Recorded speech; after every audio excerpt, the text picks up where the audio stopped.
right. Now we're ready. Now we're ready.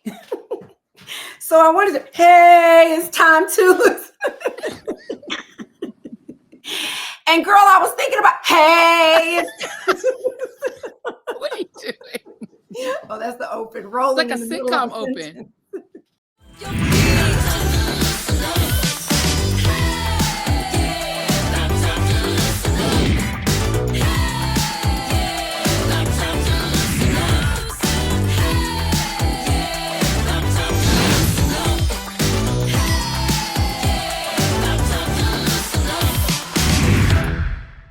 Hey everybody, welcome to Read This, Read That. I am Jackie Reed. I'm Joyanne Reed. I got a song for you. Please. Okay, let's see if you know this one. Okay. I suspect you might. Okay.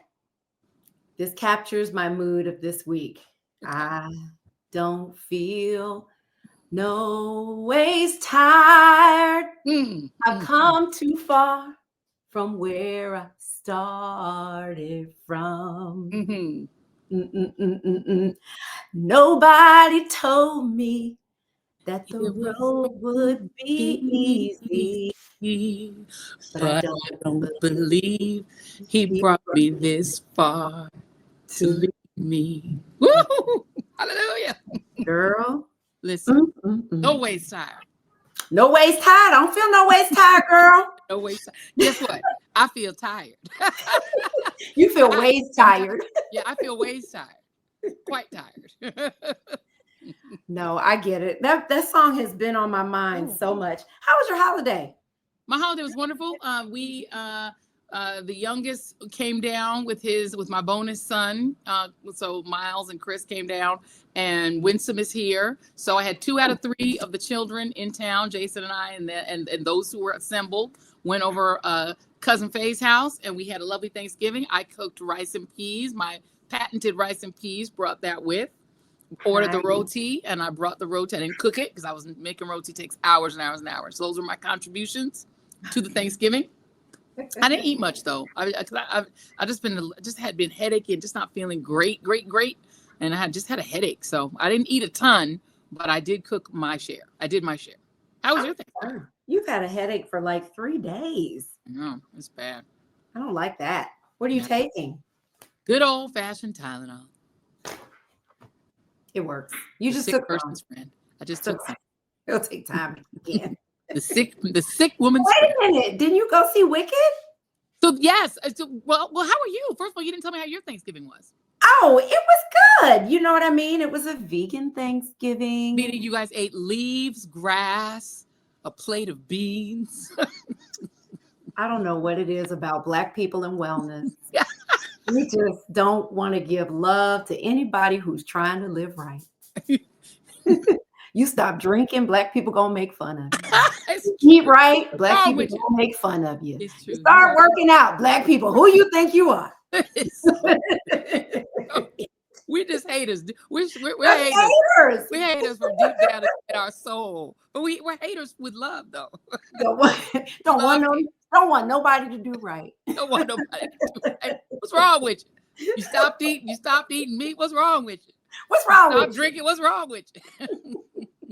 Everything. What's wrong with you? Peer pressure. This is why more people don't do it, because they have to deal with the peer pressure. It's very no, but it was good. We had a lovely spread of food that we got from. There's a vegan restaurant that's a chain around the country. The first time I ate there was on South Beach, in Miami, called Planta. Okay. And so they offered mac and cheese, which wasn't great because it's hard to find good vegan mac and cheese, but they made a brisket, which was delicious, from this company called Chunk, which I've had this from at different restaurants. It's amazing how meat-like this brisket is. Okay. Then they had Brussels sprouts. I don't know why. And they had a delicious mushroom gravy. Because the Brussels sprouts were the only thing that was actually what it appeared to be. That's why. No, they had gravy. That was the real thing. You know what I mean? You don't have to kill anything to make gravy. Nobody has to die. No one has to die. The dog, the cat, no turkey. Nobody has to die. They have gravy. Nobody could survive. Because in some parts, they do make gravy out of cat meat. You're like a vegan bully. Everything somebody likes to eat, Jack can tell you, well, I just because I sent you that video of those people having sex with the turkeys. And by the way, can I just tell y'all it out there and read that land? Jackie Reed, 2 days before Thanksgiving, 2 días antes de Thanksgiving, la Día de las Gracias. Okay, those 2 days before Thanksgiving, that lady, I'm pointing the wrong way. That lady sent me a video about these people abusing turkeys. They were sticking their hand and fist up a turkey. They were having sexual relations with the turkey. They were treating the turkey and putting their little wee-wees in a turkey. It was so gross. You know what I did not eat on Thanksgiving? Turkey. Because she had me so disgusted by turkey that I walked right past it on the table. I saw that turkey. All I could see was them birds screaming, no. And so it's not just stuffing in there. She will make you hate some meat. There's not enough cleaning of a turkey for that. But yeah, I sent it to everybody, not just you. It should be called Vegan Sexy Cruel. Your little thing should be called Vegan Sexy Cruel. Vegan Sexy Cruel. That's what it should be called. I'm not the one who's cruel. Everybody else is. That's the whole point of vegan. People think that you don't even have to change the letters. It's still VSC, but the C stands for Ciara. Vegan Sexy Cruel. It's cruel for me to let people know about animal cruelty. Make it make sense.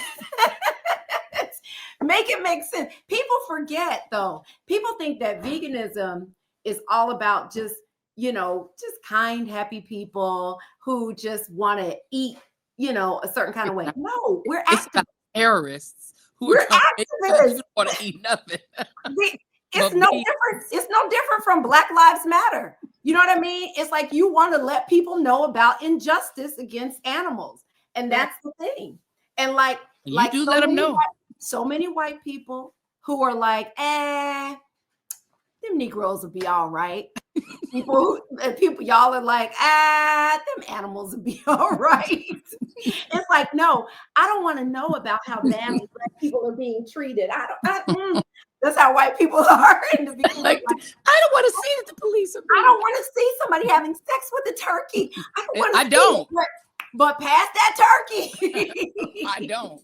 It's gross. But let me get some of that turkey gravy though. Black folk, it's so interesting because there's things that I will not eat. Like I can't eat shellfish. I find them disgusting. I just see them and I just see a bug. But when I tell you, I can say that to Black people and say, that shrimp is a bug. That's a bug from the sea, and they go, "Oh, I know. Pass it. Let me go ahead and get some more." I don't care. Do not care. They're like, "So what?" But then you say to them in meat markets in France, they have like horse meat, and people are like, "Oh no, they eat horses? That's so gross!" And it's like, what is the difference? What's the difference? Because you can ride a horse. That's the difference. You can ride a cow. No, you cannot. You can hug a turkey. You're the only person I know that would probably hug a turkey. Why is my dog? There's tons of video. Don't get me started, Joanne. Don't send me no hug. I sent you video. See, I don't know why you want to light the activism fire in me. Just let me talk about what I ate on Thanksgiving. See, but you always gotta What'd you eat? Grass and rice? What'd you eat? Pine cones and straw? What'd you eat? Kale and depression? What'd you eat? Bad. It's like kale and depression. Kale and woe. Kale and woe. Y'all start. I was happy to talk about my vegan brisket. You started it. And you were like, "Come on, activists," because I'm going to go there. I blame myself. Yes. As you should.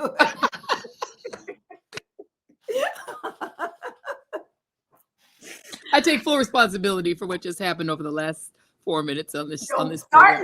none, won't be. Let's do our wind downs, ma'am. Thank you. Cynthia Erivo is a vegan, by the way. Tell us about Wicked. No.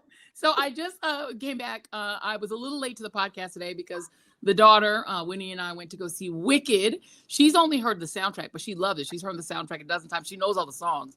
Yeah. I actually saw Wicked on Broadway, and I'm like the only person in the world who did not enjoy it. I went with my godmother. It was too long.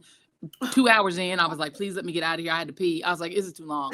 I thought the music was screamy. Everybody was yelling. I was like, why are they yelling so loud? Why are they singing so loud? Can they sing that quieter? Is there any way any of this could be a slow song? Because this is real loud. So I didn't like it. So when the movie came out, I didn't want to see it because I didn't like it on Broadway. And I saw it on Broadway. I mean, I saw it with the original cast. Please don't at me, Idina Menzel or anybody else that was in it. Yes, y'all are legends, but I did not enjoy the show. Just being clear. So I go to see it, but because I went to see it because everyone I know who has seen it, Sean, who we both know, she's seen it 3 times. Robert, who is one of my executive producer, there's the underboss, the secondary producer. He's like he's the underboss of the show. He's the assistant EP, I guess you would call him. He's the one of our chief senior producers. He is obsessed with musicals. He loves musicals. I usually get him Broadway tickets for Christmas. Like he's like a musical fanatic. So he was so excited about it. And everyone a lot of people I know are like, you got to see this. It's so good. And I love Cynthia Erivo. Like I absolutely love her. Her voice is phenomenal. She was so good in Color Purple. She was so good in Harriet. She's just a great actress, fabulous, and a wonderful, nice person who we both met. So I was like, I'm going to see it. First of all, I forgot Ariana Grande is the other person in the movie. I was like I'm like, who is that lady? And then at the end I said, oh, is that Ariana Grande? I just realized it at the end that the white lady was Ariana Grande, but okay. I love how you miss like anything else going on in the world but politics. I miss things. I didn't like, is that Ariana Grande? I press everywhere. It literally took until the end of the movie when they were about to roll the credits. I turned to Whisper. I said, is that Ariana Grande? And she was like, yes, that's Ariana Grande. Everybody knows that's Ariana Grande. And then, of course, I asked the question. Everybody else, I was like, she's Hispanic, right? She was like, no, she's not Hispanic. She's white. I was like, okay, so I was wrong on all of those things. However, what I will say is the movie was excellent. I enjoyed the movie much more than I did the play. I think because the production was so great. Her last name is Yo. I'm afraid her first name. She's one of my favorite actresses from Crouching Tiger, Hidden Dragon. She's been in Everything, Everywhere, All at Once. Oh, Michelle Yeoh. Michelle Yeoh is in it. And I love her, and her costumes are fabulous. It's a great cast. It's a great film. It's really entertaining. It's long as hell. I was late because I didn't realize I was gonna be there for 3 hours. It's really long. It's an investment in your time. It's just part 1, right? And that's just part 1. They did the first half of the film. But what I loved about it is sort of a treatise on as Black, the character is not Black, obviously, in the original Wonderful Wizard of Oz, and this adaptation, which flips it and makes you feel sympathy for the Wicked Witch of the West and reframes it from her point of view. So from her point of view, she's the good guy, and the Glinda, the good witch, is the bad guy. And so it's so fascinating. I love that flip, that it's the reverse. But because they also made the main character Black, it takes it to a whole character, right? Yes, it takes it to a different place where Elphaba, right? Elphaba. So Elphaba is Black, and so Galinda, who then becomes Glinda, is white. And it's interesting in the context of the election and the agonistes between Black women and white women over the outcome. Watch the movie with that in mind. It's kind of mind-blowing. You think about the fact of what is allyship, right? Who can you really trust to stand up against power and to stand up against a false god? When I tell you, that was the part that was blowing my mind, because I, of course, took it there where I'm watching. I'm like, this is a treatise on America. Wow. And it's well done. And watch it with that point of view. If you watch it and just see if it blows your mind. It blew my mind a little bit, but it's a really good film. Yeah, I've heard nothing but great things about it. I can't wait to see it. I wanted to go see it on Friday, but my mom and my sister and I were going to go see it together, but we wanted to, of course, go to iPick because there's no other theater to me. And there were no seats together. We waited until like Wednesday to get tickets. So So we're the going to theater was full. And, I haven't been in a full theater in a while. Normally when we go to the theater, there's like 4 of us in the whole theater. We get the whole theater. The whole row, we were in the back row. The whole row was full. So it was a full theater. And that's something I have not seen in a long time. Oh, wow. Yeah. I like I said, somebody was giving commentary on it though, because me, nothing spoils it. I can know how something ends, all those things, and I'll still go see it and enjoy it all the same. But I can't remember who was saying it, but they said that even on Broadway, Elphaba should have been Black. They said because she represents Black women. They said it should have always, and no shade to Idina Menzel. Or what did John Travolta call her? Adele Dazeem. Adele Dazeem. Adele Dazeem. And Adele was great. She was great in the High School Musical. No, but they said, so I can't wait to see it. And I definitely want to see it now that you've said, keep the election in mind and, Black women and how we felt about the election. And from what I've heard too, in some productions, Elphaba is Black. So they do colorblind casting on Broadway. So in Broadway, anybody can be any color. My sister June Buggy, she has played in a production of Hamlet. That was one of my favorite Hamlets I've ever seen, where the characters all rotated. It was a multiracial cast. Ooh, I love that. At some point, each member of the cast is Hamlet. So Hamlet will be a Black woman, a queer man, a white man, Asian, a Hispanic, and they rotate. And Hamlet just keeps rotating, but they don't say anything is happening. He's just a different person. And so it's like his experience lived in different parts of the play through different races of people. And you're like, when it's a Black woman, you're like, yeah, that definitely is an experience, Hamlet. You know what I mean? So in that way, I think you're right that I cannot imagine seeing Wicked again and Elphaba is not Black now. Right. But see, I know that Broadway, does that, puts different people in a variety of roles. It's colorblind, right? But it never starts out that way. No. It never starts out that way. It's always like a second generation, third generation touring company, something like that. It never starts out like that. And that's my problem. We never get to, not never, but often we do not get enough opportunities to, become the image of Kristen Chenoweth, who played Glinda, and Idina Menzel, who played Elphaba in the original, like they were in the movie, right? They are known as these characters worldwide. Yes. Because they were on Broadway in these roles. They originated the roles. And I think more Black people, if it's going to be that way on Broadway, because it's a problem, more of us need to originate these colorblind roles on Broadway. I agree with that, because Waitress is just another one of my favorite plays. At one point had a Black lead. And it was just a different play when the lead is because you bring into it all of the things culturally about what it means to be Black, and it changes the whole vibe of the thing. It really does. And her being at a school, and this isn't a spoiler for anyone who hasn't seen it. She goes to this school, and she's the only green person. There's also "It's Not That Easy Being Green" is one of my favorite songs in the world. I love that song. Me too. And that song was in my head the whole time because there are Black people in the school. So the school is multiracial. They're Black, white, everybody's in the school, but she's the only green person. And the way she's treated and shunned, it just took me back to like Ruby Bridges. Ruby Bridges. I was like, this must be what it was like to be like Ruby Bridges, right? She should have been Black from the beginning. Yeah. She should have been Black. With her. No one will talk to her. She's treated horribly. And it's like, that's what it was like to be a little Black girl integrating a white school. Yeah.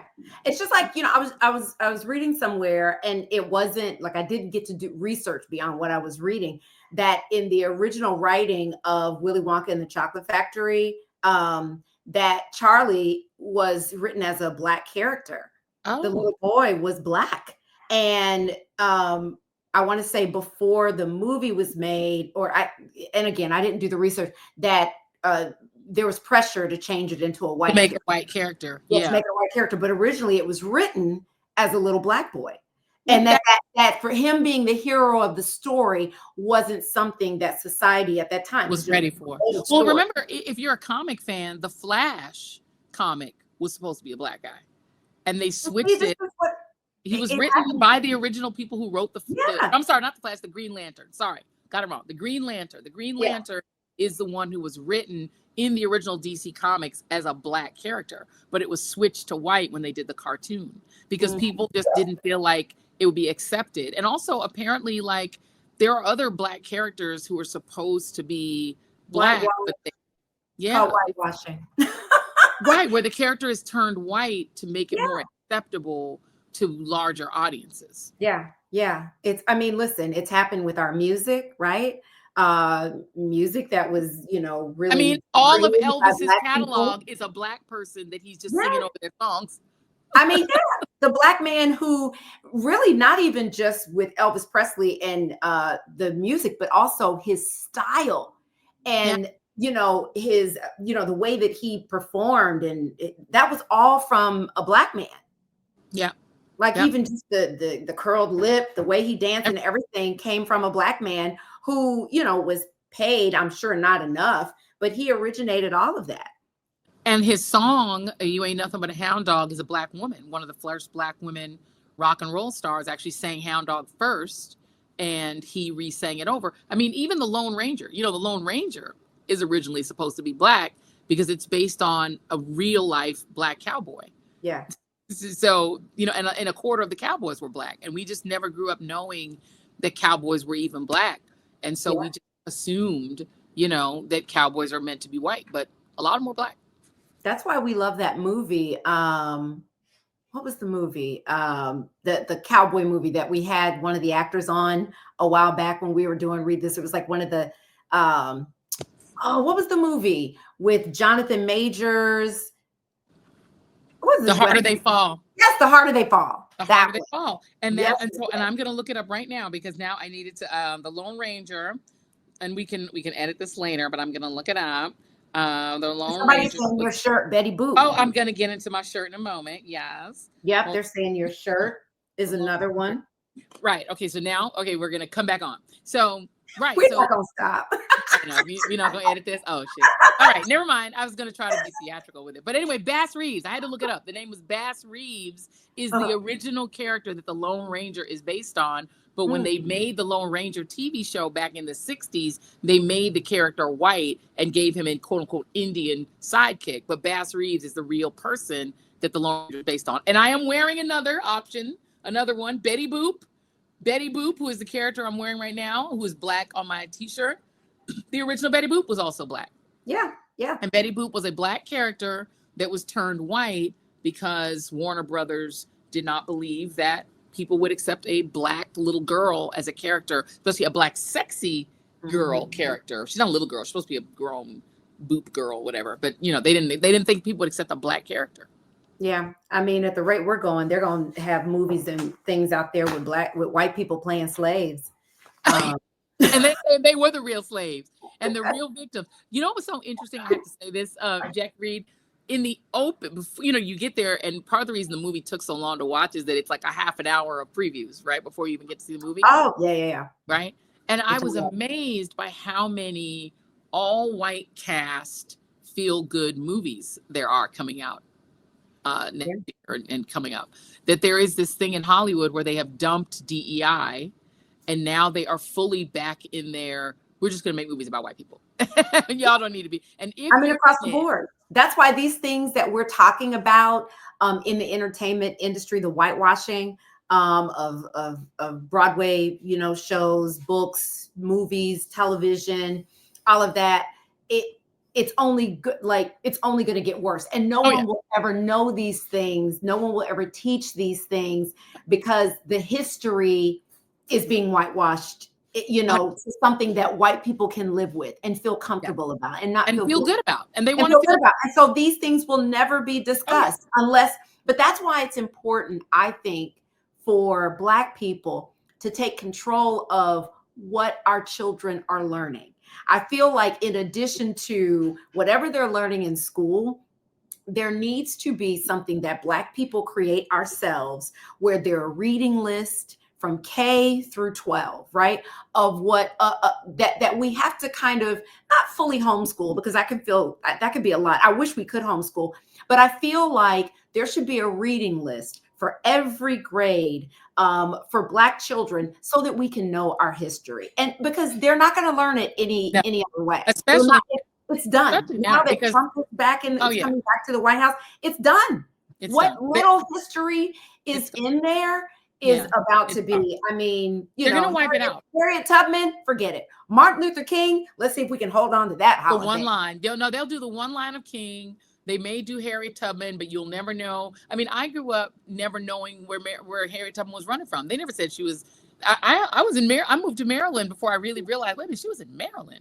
You know what I mean? Because there was a part of her life where she was in the Carolinas because she was a Union spy. And so she went deeper into the South. But originally, the people she saved was from the Eastern Shore of Maryland. So it's like, but we don't learn history very well in the United States. We don't teach it well, even before. We don't teach it well. We don't teach it well. So our kids don't really know anything. I was astounded when I taught, juniors and seniors in college, particularly white students, how little, not just Black history, but history they knew. How little they were taught about the racialized history of the United States. I taught a class in Black history, media, it was a combination of sort of Black history, media, et cetera, and race. It was called Race, Gender, and the Media. Was the name of the class. Yeah. And right. Yes, you did. And I mean, those kids come in having learned almost nothing about the racial. They didn't learn about lynching. They didn't learn about the 1877 compromise that turned back Black progress. And, they don't learn about any of it. And that's why they don't want to know. Well, they don't. Right. The daughters of the powers that be who control the textbooks and what goes into textbooks and all of that. They don't want that being in there because they don't want their kids to feel badly about slavery. When it's just the history, they don't want them to feel bad about what happened with Native Americans in this country. But you don't see that happening in Germany, right? Right. Those kids learn about the Nazis. They learn about, they make sure of it. I mean, you can't walk around and not see, monuments. They don't have Nazi flags up like we have Confederate flags up here. No, it's illegal. They don't celebrate. Right. It's illegal. And so it's sad because the way that this country is going, it will never change. And so it really is up to us to make sure that our children, at the very least, and any other kids that want to learn about this history have access to it. And we have to figure out a way to do that for ourselves, because if we wait on the white man, it ain't gonna happen. It's gonna get worse than it. What's in the history books now in Florida, as we know, is being watered down as we speak. What did they say about slavery? Some slaves, were gave them job skills. So bad. Job skills. By the way, since we are doing our wind down, I will tell you that this is the rare moment when my wind down is not wine, is not alcohol. I am literally drinking ginger beer and cranberry juice. That's how you know I got a headache. That's how you know I'm not well. I'm not going to tease you about that or give you peer pressure to drink alcohol. Vegan. I'm going to celebrate that. I, of course, have my Prima Pave sparkling with my spoon in it. My sister came over here and I had this, and she was like, "You have got to get a champagne stopper." I was like, a spoon works. I do the spoon too. The spoon works. It works. It does. Listen. And I have some stoppers, but when I can't put my hand on it and I need it, that spoon goes right in there. It works. Listen, one of the things I'm trying to do more than anything is to stop wasteless spending. I'm becoming more and more of a minimalist, and really realizing during times like Black Friday that, do you really need more? Do you need more shoes? Do I need another bag? You know what I mean? It's just like, I've bought enough. I wish I had realized this much younger. Me too. But here we are. You know what's so interesting that you say that, because, we went to Ghana recently. Ghana is one of my favorite countries to go. One of the things that's happening in Ghana is that the beaches are being despoiled by all of the clothing that's washing up. And this is clothing that's drifting across the Atlantic from the West, from Europe and from the United States. It gets all the way to there. And, a lot of non-cotton clothing is made from oil, right? Oil is the baseline product that it's made from, because it's a kind of plastic. And so these clothes never degrade. They don't ever degrade. They're not biodegradable. A lot of the clothes that we wear. And so if you're wearing these non-natural fibers, they last forever. And because people are so greedy, and we're not greedy, but just we've been trained to be consumers, and that every season we need a new set of clothes. We need I have so many jeans upstairs. Do I really need I don't know why I ever buy another pair. The other one fits. Why am I putting that? Right? Why not put it on? We are not good and judicious with our usage and our spending, but we aren't realizing we are poisoning fish. You talk about the animal cruelty. Animals are eating microplastics from these clothes because the clothes don't degrade, but they shed microplastics into the water. So you're having fish in places like Ghana that are coming up, their bodies are full of microplastics, or they're choking on socks and dresses and shirts and choking on our clothes. And there's a whole industry there of NGOs that are trying to clean up the beaches. They're ruining Ghana because of us. Yeah, I'm not going to accuse you of trying to ruin fish for people out there who want to eat fish. You're just telling people what's happening in the world. See, you're just educating people the about cruelty is the point. The is what cruelty of what's happening. I just want to point that out. Just want to put that out there. Vegan, sexy, cruel. No one's calling you cruel for pointing out how the fish are being choked, poisoned, clothing, and all the things. But one of the things about being the V word as people is being a vegan is it's a gateway to awareness about other things. I started because of cruelty to animals, right? But what you end up finding out is how harmful the meat industry is and the dairy industry is to and the fishing industry, how all those things harm the environment and this planet.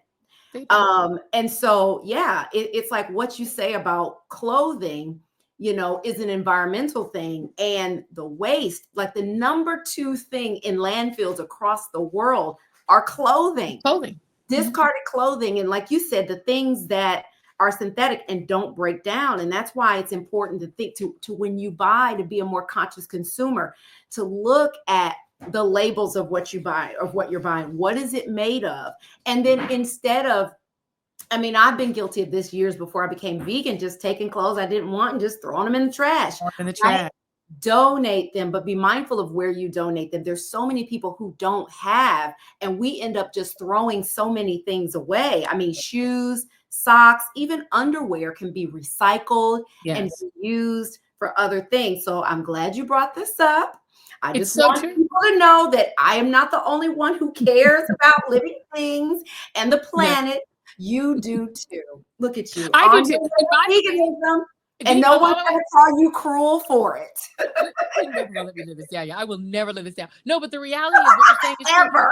And it's not ever's a long time. But no, the reality is that right. And one of the things I do love about being your friend, Sora's sister, cousin, friend, is that I have become more conscious. Because I'm a reformed vegetarian. Yeah. And when I was a vegetarian, I was as fanatical about being a vegetarian as you are about being a vegan. I was fanatical because when you're a convert, you're the most fanatic. And also I was in high school, so my hormone level was high. So I was very fanatical. But the reality is it does force you, because if you have to be more creative about what you eat, and also if you really do think about, it was seeing a chicken cleaning it that made me into a vegetarian, because I was like, this is awful, I can't eat this. It's interesting that when you do go see Wicked, you'll see that there is an aspect of that film, of that movie, that is also about our cruelty to animals and our belittlement of the fact that they are a separate soulless thing, soul-filled thing.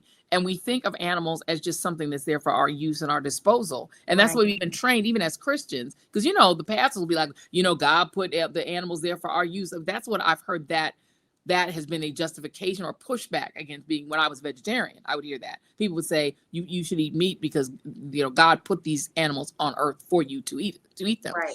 And so you get that even in the church. But the reality is, in this film, in Wicked, a side story to the whole main character story is the cruelty and the belittlement of animals and people's disrespect of them. So I think you will enjoy that aspect of it too, because the other thing Elphaba is she an animal activist. She is an animal rights activist in this film. Yeah, I know. Cynthia Erivo in real life, and I believe Ariana Grande are both vegans. I know Cynthia is. I'm not sure about Ariana, but I think she is. But they're so close. She'll probably convince her to become vegan. I feel like she is. But yeah, I can't wait to see it. But good. Yes. Back to my Thanksgiving. The never-ending story. Yes. Which was amazing, which got sidetracked because I tried to talk about my vegan food. It was delicious. Except for the mac and cheese. I made some vegan collards, which were amazing. I made those because I love making collards, and my collards are really, really good. But we had a pumpkin pie that came with it, but nobody in this house eats pumpkin pie. Right. It's still sitting in the refrigerator. I don't think Black people eat pumpkin pie. I think we more sweet potato people. Even though I grew up on pumpkin pie, because my mother was foreign, so she was just trying to do whatever Americans do. So we would have pumpkin pie every Thanksgiving, but we had a whole separate dinner. We had a whole curry and roti and the Guyanese food, and then we would make a turkey and all the American food. So we would have turkey, stuffing, cranberry and cheese, mac and cheese, all the American food.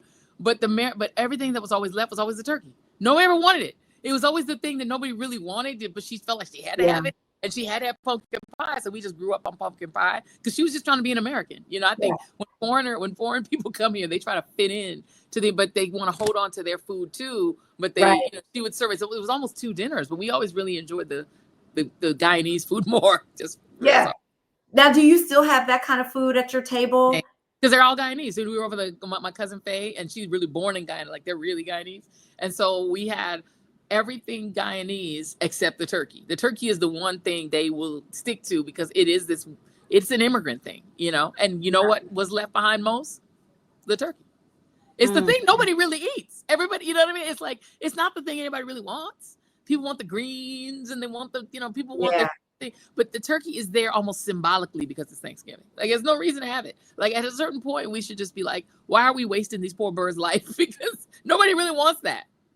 Nobody really eats it. It's like, and then it's left over for days of people making sandwiches out of it and all this stuff because you're trying to not waste it, because it's the one thing that gets left over.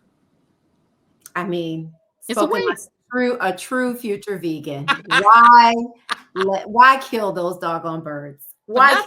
They died for nothing. For nothing. Nothing. For a tradition that is just not even. For a tradition that's not even supposed to, like, why are we celebrating?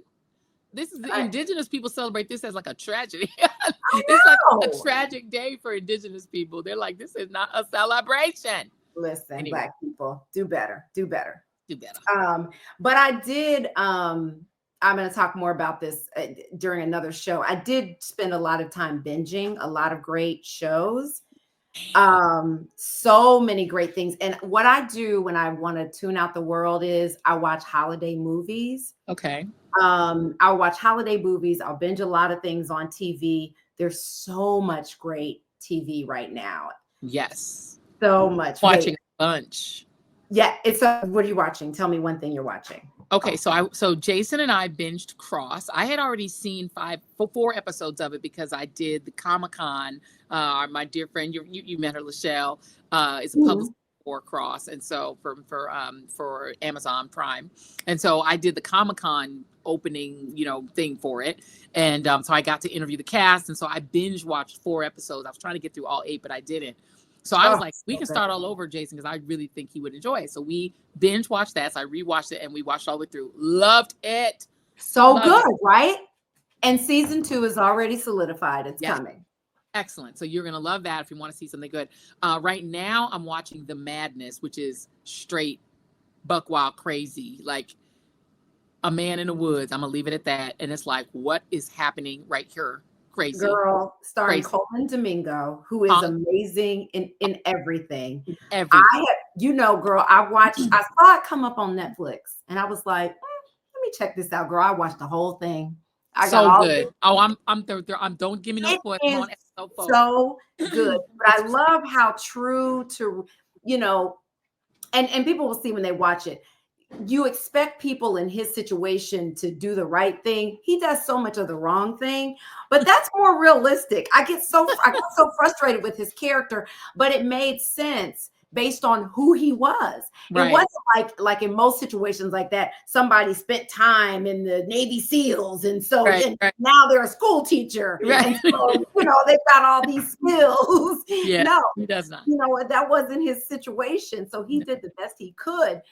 But it's like, oh, that first episode when he did what you know he did, it was like, why are you even going over there? Why are you even out there? Why are you even out there, A? And then why are you going over there? Why are you the man wasn't home. There? The man Lord, wasn't stop. home. Leave. Listen, I'm like, you gonna go over and open the door? Like, bruh, why? And you're the only black man in the woods. Don't open nobody's door. So there's that, and then and by the way, yourself. By yourself, you alone in the woods. It's crazy. And the power goes out, baby. I would have got in my car. In my car. Okay, Jesus. Over. All right, let's go. So, oops, power's out. White neighbors seemed weird. Bye. That would have been it. Episode show with me in it. It would have lasted half episode. As soon as the lights went out, I was like, oh, I got to get in my car and go back to the city. But I said it would not have been a movie or a series if he had done that. But I love the way it unfolded. You're gonna love the twists and turns you just don't see coming. Crazy. It is so good.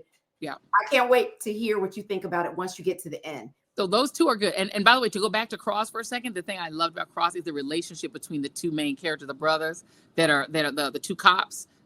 Old Spice guy. The guy from the Old Spice, Aldous Hodge is the main character who plays Alex Cross, and then the Old Spice guy, Mustafa. I don't forget his last name. Mustafa is the best friend. You'll recognize him from the Old Spice commercials, yes. But it's really good. It's like very black love. It's very black male relationships. People trying to find self-care. It's really good. So that's good. The third one that I'm watching, that I just finished, and you must see it, The Penguin on Max. Really? Baby. But see, I'm a comics girl. I'm a DC comics girl. I'm a comic book nerd. I'm so over the comic book stuff because they're always making another movie about the Joker. It's like I know, but this one you need to. First of all, I love Batman. Is to me still by far the best comic. I don't care what anybody says. Fight me. Batman is my favorite comic series.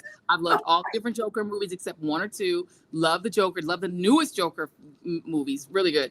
But this one doesn't have the Joker in it. This is just about the Penguin. And you get his origin story, and it is excellent. Like, it's really good. So I'll give you another one starring one of my favorite actors. He's not black, but I love him anyway. Ted Danson, The Man on the Inside. Okay. It is so good. He plays a man whose wife died about a year ago, and he answers an ad because his daughter's trying to get him to get back to life because he's depressed and sad because he had a great marriage. And so he gets hired by this detective, private investigator to help solve a crime at a senior living facility, right? And so he goes inside. Girl, this is such a this is like the Ted Lasso of Netflix. And it's really, really well done. It has some great black characters in it because I have to make sure I try to the best of my ability to make sure there's some black characters in the things that I watch. And this one it's really worth the watch if you're looking for something that's really feel good. And the Christmas movie of the year that I have to recommend is Meet Me Next Christmas with Christina Milian. Is so good. It's mostly black characters, black main characters. It's really well done. I love a holiday movie. This is a really good one. So okay. Yeah, there's some good stuff out there. And I was gonna say there's another couple that we should probably recommend also too. I just forgot. Dang, I just forgot what I've been watching. And for those listening to us for the first time, we're gonna forget nouns and things like that. That's gonna happen. I'm in perimenopause. I can't remember anything. We're aunties. We're just gonna. It's gonna happen. You know that the TikTok that says I keep forgetting what I came down here for. That literally is my life. I'll literally be like, oh, I forgot. I'm forever like, what's that? Oh, what's that? Oh, that's what I was gonna say. I remember, mommy. I remembered. The latest season of Abbott Elementary. So on the way back from Ghana, right? I binge watched the latest season of Abbott Elementary, and it is maybe my favorite season ever. It is so good. I love that show so much. And I mean, it is so funny. It is so cute. Love it. May it live forever. I love it. Yeah, it's so well done. And it is the most watched TV comedy show on TV right now. This season, the premiere episode got like crazy numbers. It is doing so well in the ratings, which is good because a lot of people aren't watching network television anymore because they have so many choices. So Yeah. You just reminded me. I literally posted something real dumb on my Instagram, and then you said, "Girl, they got a series, The Wayans." Tell me about the Wayans family having a new series, because they were doing a dance to one of the songs in Kendrick Lamar's album, to the one with mustard. Mustard. So they were dancing to it, and I was like, "This is so cute." So I reposted on my Instagram, was like, "I would love to see a new Wayans show," and you told me they have one. Papa's House on CBS. Comes on right after The Neighborhood, which stars Tashina Arnold and Cedric the Entertainer. Tashina Arnold's in the show? You know, I love Tashina. Girl, this show has been on for like 7 seasons. What? Yes, you need to start from the beginning. The Neighborhood. You don't watch network TV. Oh, you have to. You have to watch The Neighborhood, because we have to, as Black people, we got to support. Yes. When we're in stuff, we got to support it. And when it's good stuff, The Neighborhood is so well done. Start from the beginning. Okay. It is so, like, they have 2 adult sons. She and Cedric the Entertainer are married, and they live in LA, and they live in a neighborhood that's like about to be gentrified. It hasn't really started yet. So it's still mostly Black, but well-to-do, like, you know, middle-class Black people, and they get white neighbors. And they're about to do a crossover of Papa's House and The Neighborhood, because Damon Wayans Jr. and one of the characters on The Neighborhood used to be on the show together called The Happy Endings. If you ever watched that comedy, they used to be and so they're about to do a crossover episode. But Tashina Arnold, Martin Lawrence just surprised her on the set of The Neighborhood.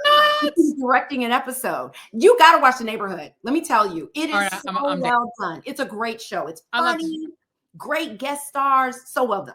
Oh, okay. See, I watch I watch everything. Everything. And you know, this is one of the things, because a lot of us in the 92% are leaning into watching things that are more entertainment based rather than news. You know, I'm a news junkie, but I'm like, I'm not going to spend most of my mental energy listening to and talking about that orange man. I'm not going to spend I'm not going to waste my whole brain on him. The next, 4 to 8 or 12 or however long he lives and is in office or whatever, now that he's an autocrat and our permanent dictator, whatever, that is only getting a certain percentage of my time and my energy. And when I'm on my free time and my downtime, I'm finding ways to watch things that are just enjoyable and fun for me, not that. Same, because I can't stomach it. I try to watch news and I just can't anymore, because except you can watch the readout.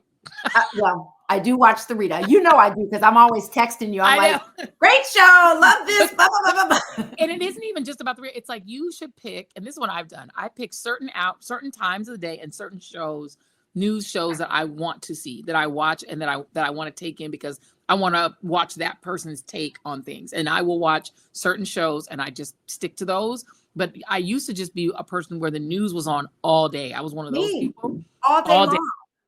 Yeah, especially during an election year, and especially with Kamala all day and all day. I woke up watching the news, and it was just on all day. Like wallpaper.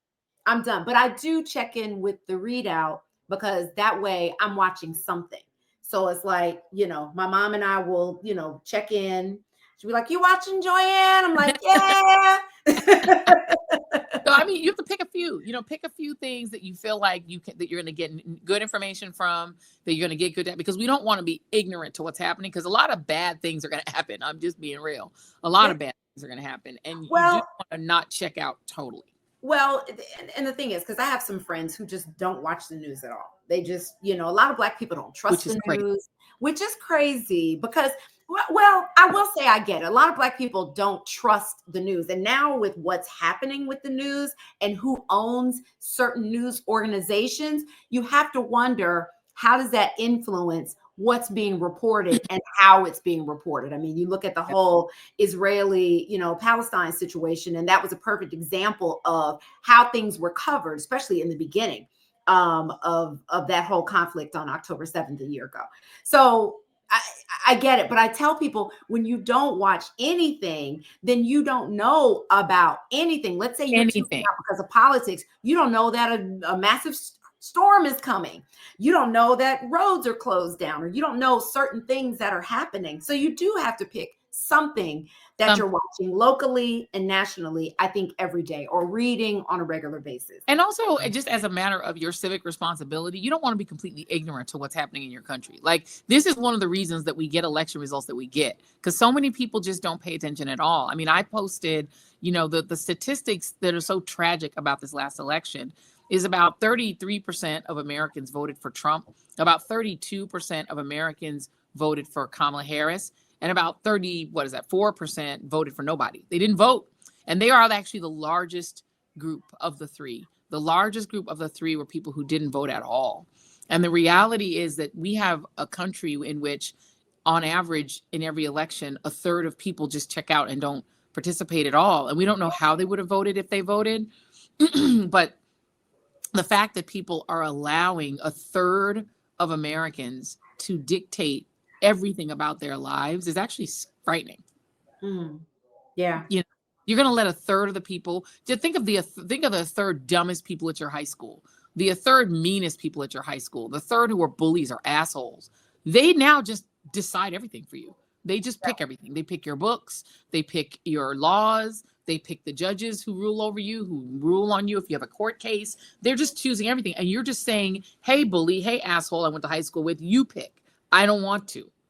Yeah. And we can't give up on the people who aren't those people, but are really our people, but they're not watching the news. We got to find a way to reach those people that don't trust the news. You know what I mean? And so therefore they're not getting information. We can't give up on them. We have to just figure out a way to get to them.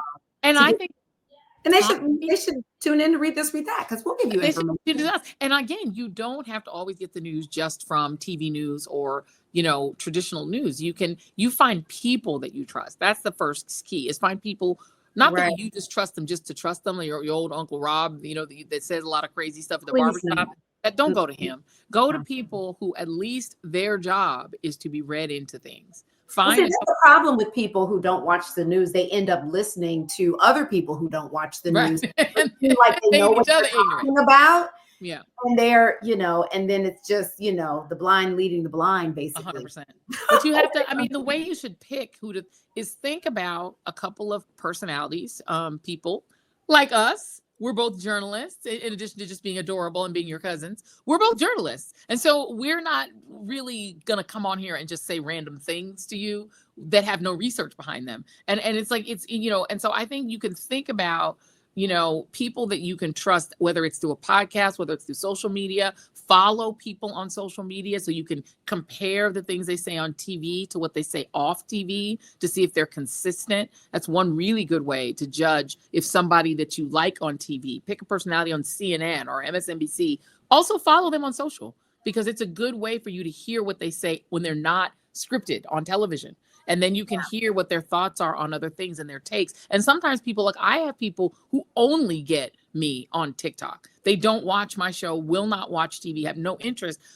So I try to take the information I give on Read This, Read That, and I'll distill it down to like a 6-minute video, and I'll put it on TikTok, because I think the people who don't watch the news still need this information. So I'm going to take the same information and I'm going to distill it down into a post, either on Instagram, which is some text, or on TikTok, which is me talking in the camera into my phone, just because I feel like we need to, like you said, don't leave behind people who don't necessarily, Yeah, we can't. We got to find a way to reach them. And this is a great place to start. So let's get into our Let's Talk topics. The number one topic for today is kind of sad. So there was news this week that Wendy Williams has taken a turn for the worse. She's in severe cognitive decline. We know she had early onset dementia. That was reported a while ago, but now they're saying she's permanently incapacitated. So it really is a sad thing to hear. And I guess the question is, because her whole situation medically, since she's taken a downward turn in the last couple of years, I guess a lot of people have said it's karma, because she spent so much time on the air. I love your face, because it's going to be a great conversation. Because she has spent a lot of time over the years talking badly about people. People would call her mean. And people are saying that it's karma. So Do you believe in karma? Do you think karma is a thing? Oh, sure. Yeah. Yeah. I do believe in karma, but I don't believe this is karma. Really? Please go on. So I'm and I will cop to being a long time Wendy Williams fan. I used to listen to her on 99 Jams in New York. We both came up in radio through Radio One. The person who runs Radio One was not fans of either of us, so we share that in common. When I went into radio, Wendy is one of the people who Jackie went away. Oh, there you are. Wendy is one of the people that I really deeply respect as a radio broadcaster, right? There are different styles of radio. And I did talk radio, which can be a little mean, talk radio is rough. And, she was in the talk radio business as well. Interestingly enough, when she was doing her talk radio show, her neighbor in the same studio was Rachel Maddow. Rachel Maddow and she were next door neighbors. Really? I never knew that. They became very close friends. That's why she was always on her show. Remember, Maddow used to go on Wendy and be her political, her go-to political guest because they were friends. They got to be really good friends. Yes, that's a little tidbit people didn't realize. Wow, I did not know that. When Rachel was doing Air America, she did it out of the studio right next door to Wendy. They were in the same studio, same building. So I never viewed Wendy's style as mean. Wendy was real. When Wendy had Whitney Houston come on, every single person, black person in America, wanted to know if that lady was on crack. Y'all wanted to know. She was the only one who had the guts to ask. All y'all wanted to know. And you know what? To me, there's two journalists who would have asked that question, Oprah Winfrey and Wendy. Because that's the job, right? The job is not to become, what I don't like about what's happened to our industry as journalists is that there's too cozy a relationship now between journalists and the people that we're interviewing, so that we don't want to ask something that's going to upset them or offend them. But the question that needs to be asked sometimes is the question that will upset and offend them, because your job is to inform the audience. And I feel like she kept it real. She didn't care who you were. She was going to ask you the question, every single person listening. That's why everybody watched her show. When she had her TV show and she translated onto TV, her tea that she was given when she would sip her little tea and she's telling you the things. The reason she was the #1 daytime show, let's just be clear. She and The View were the two top. These are black women, with Sunny Hostin on The View and Whoopi and that multiracial cast, and Wendy. And Wendy had the highest number in the demo as younger viewers because she was real. And so if she was just a mean, nasty, horrible person, people wouldn't have watched her. So, and also and having done a couple of book interviews on Wendy's show, as a person to person, she was so kind and so generous with her time and with her space and with her very, very popular show. To me as an author, the fact that she would put me on to do my little book on her show meant a lot to me. And so I actually really liked Wendy. We had a very close mutual friend who put us in touch. So for a while I would text with Wendy. I could see she was a person in deep pain. She had a really difficult growing up. And she had a horrible marriage and was just treated awfully by that man that cheated on her, had another baby with another woman, went and bought another house for this other woman on her money, busted into her show and took over. She had a bad marriage and men who treated her like shit. But I think Wendy was one of the great broadcasters. And I don't want to talk about it like she's deceased, but she really was in her heyday one of the great black broadcasters of all time. That's it. That's what I got. See, and I disagree. I think Wendy was off the air a nice person or a decent person, but I think that on air persona got the best of her, and I think the fame and celebrity that came with that fueled that. And I think that there were a lot of times that she was just unnecessarily mean. I think what she did to Method Man years ago, revealing to the audience that his wife had cancer. What? I missed that. Yeah. And it was something she dated Meth for a while. No, she did not. Or she did not. His wife came forward and he came forward to say that was not true. And yes, see, but this is what I'm talking about. He was so angry with Wendy revealing that his wife was dealing with cancer. The wife wanted to keep it private. She's not a public figure. No, she's definitely not. Was furious about it. Don't make Method Man mad. He's fine. So fine. But things like that. Tabitha Brown, who we all know, love, my fellow vegan, who she talked so badly about her and Tabitha's decision to retire her husband from the LA police department because she had gotten to the point after he had been there for 15 years to retire him. And Wendy went on air talking badly about her and saying that the marriage wasn't going to last. And then Tabitha read her, I mean, in the kindest way, but like read her. If you have not seen that, go and look it up. Not. No, she talked so badly about people to me, which was unfortunate because I agree with you in that Wendy was so talented when she wasn't talking badly about people, which is rooted in meanness. It was mean towards people. It was just, you know, listen, we've all been through things in our lives and our careers. I would not want someone talking badly about me while I'm going through something. Yeah, no, you're right about that. I didn't know about that. Just making jokes about me and talking all up in my business when I'm, you know, when I'm at the lowest of the low. And that's what she did often for entertainment. And I think that it was a horrible, horrible way to use her gifts. She was a talented broadcaster. And when she was she was fun and funny. And she could talk about so many things. She didn't have to be mean. She was mean to a lot of people, unnecessarily so.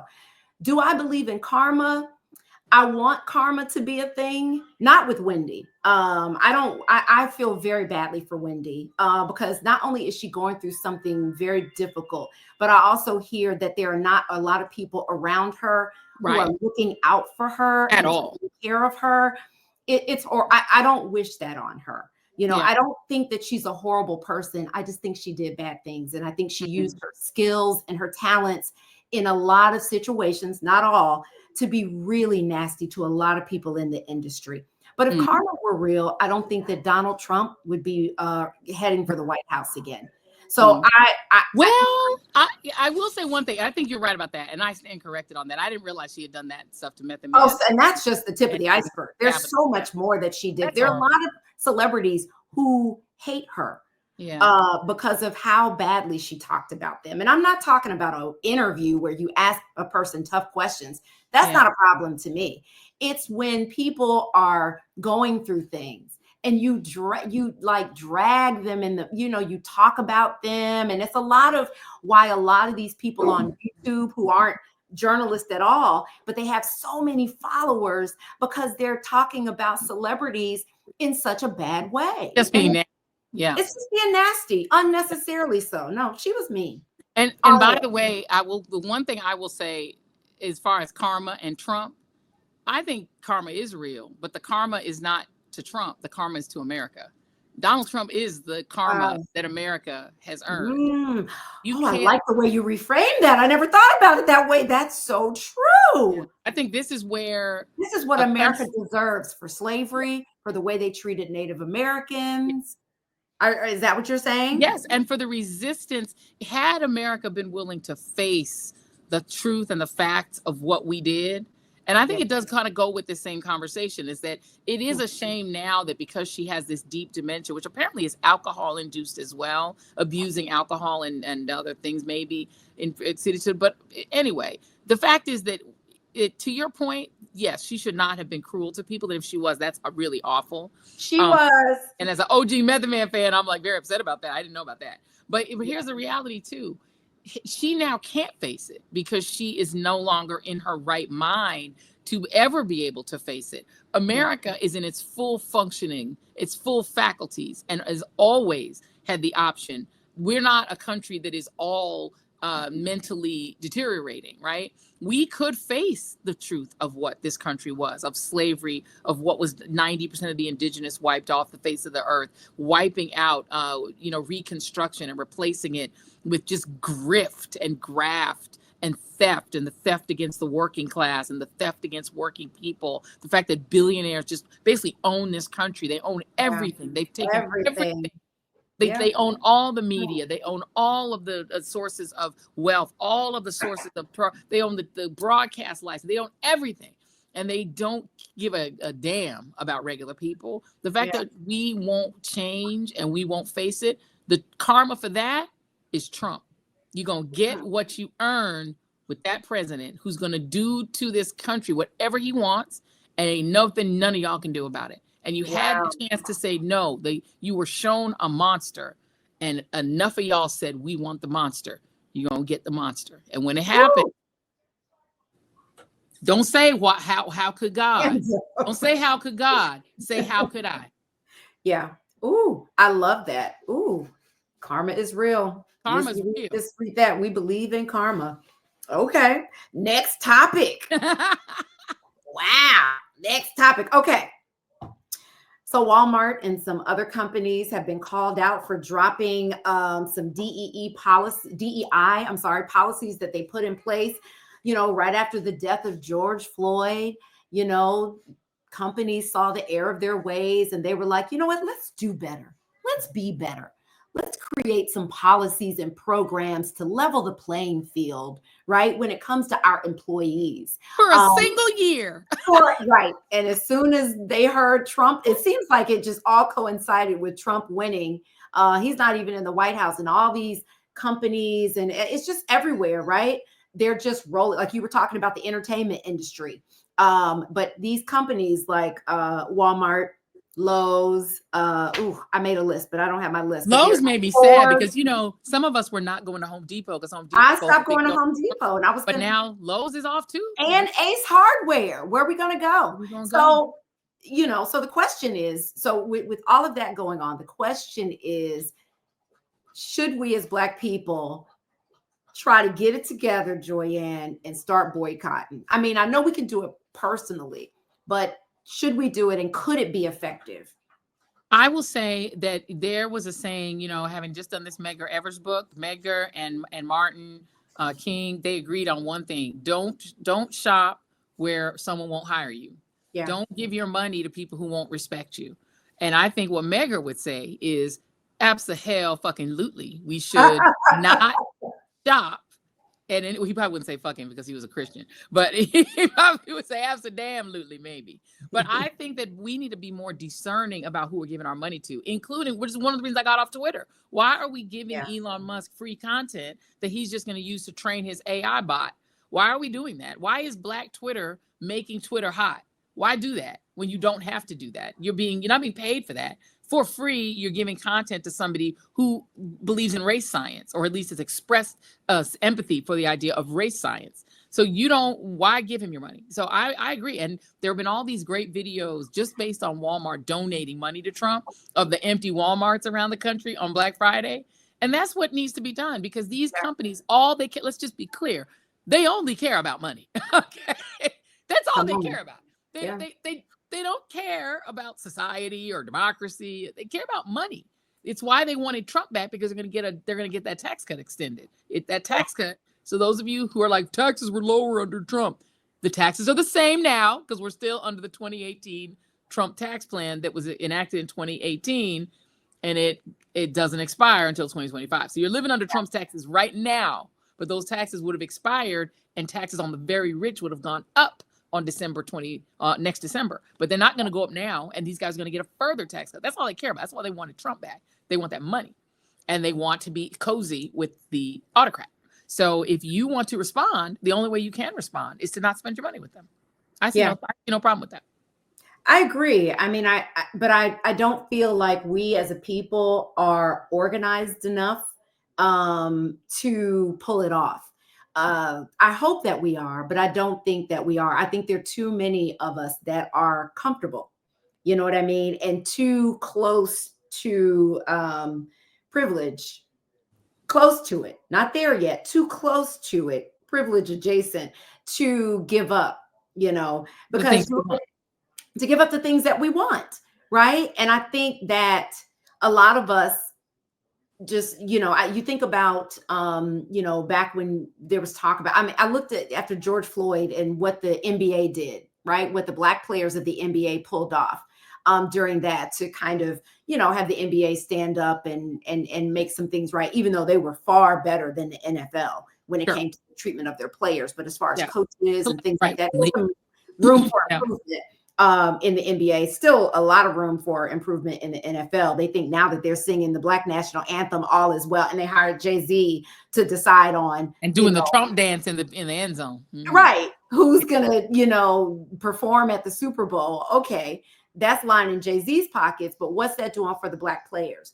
How are we getting more Black coaches into the NFL? What are we working on where that is concerned? And think about it this way: if you had a young son who's been playing football since he was in the Pee Wee League, and his dream is to play for the NFL, if it were my son, I wouldn't tell him, "Don't play, take a stand."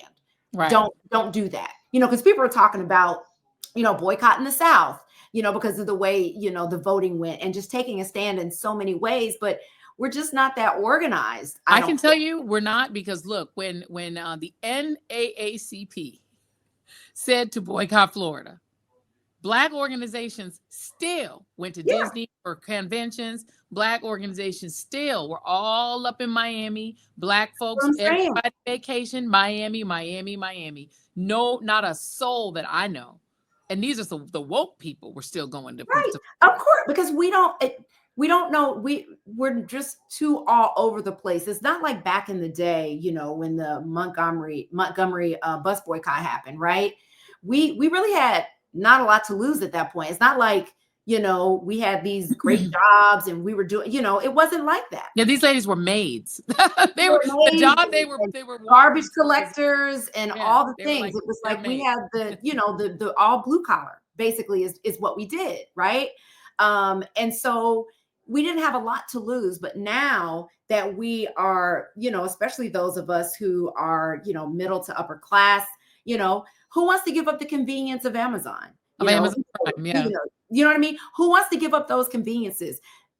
People don't want to be inconvenienced. And so that unfortunately is it's gonna. So we can boycott. It just has to be a personal decision. I hope that is what you say.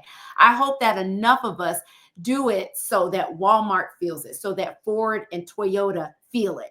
Right. So that John Deere and these companies that are giving up these programs that where, they were leveling the playing field as far as who was hired and how Black workers were treated, feel it. But I'm not optimistic about it, because we need some kind of, I don't know what it's going to take for us to organize better as a people, because we have such tremendous buying power. Think about what Black women spend on makeup and hair and, and and clothing. Right? We'll talk about injustices in the world, and then we dress down from head to toe in Gucci. Right. Drinking, Moe and all those things. And they don't even want us in those stores. They don't even want us representing their products. And so we have to really be more conscious consumers and really think about where we're spending our money and how we're showing up as citizens here, if we're going to make a difference, because now's the time to pull back. I know I'm really rethinking everything as far as where I shop. And I think this is a good time to do it too, because the holidays are coming up. You have to make some. I've seen a bunch of people posting on social, places where you can purchase, hair care, where you can, go to Fenty instead of Maybelline. Like, there's just little things you can do to, switch up and try to support Black businesses. But I think you should also think about taking a page from the folks who are in the pro-Palestine movement. I know people are mad at them right now because they didn't all support Kamala Harris, but they are real about DEI. Like, the DEI, and these are Black folks too that are DEI, and I know some young people who are very strong. Not DEI. I'm sorry. What do you call it? Where we're BDS, people who are BDS, not DEI, BDS, sorry. Not DEI, but BDS. That's my senior citizen moment. BDS people who are boycott, divestment, and sanctions people when it comes to Israel.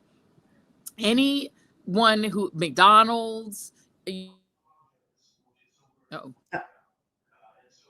that support, that do business in the occupied territories, or that give free food like McDonald's did to the IDF, to the Israeli military. There's a list. There's a BDS list. And when I tell you the BDS people are serious, that's organized. They will not eat. They know Starbucks, and they're real about it. And so there are ways to do it if you're really serious about it. But look at the BDS people, because they do not play around. Yeah, They but do we not. need that. We need that kind of, it has to come from somewhere. There has to be a commonality in who's calling for what. What are we doing? Are we boycotting? Are we not going to Walmart anymore? Somebody has to say that, right? First of all, I have not gone to Walmart in decades. And the reason I don't go to Walmart is that they treat their employees horribly. They won't, they fight against unionization, against good wages. Walmart is the largest employer in the United States. Now I think Amazon might have surpassed them.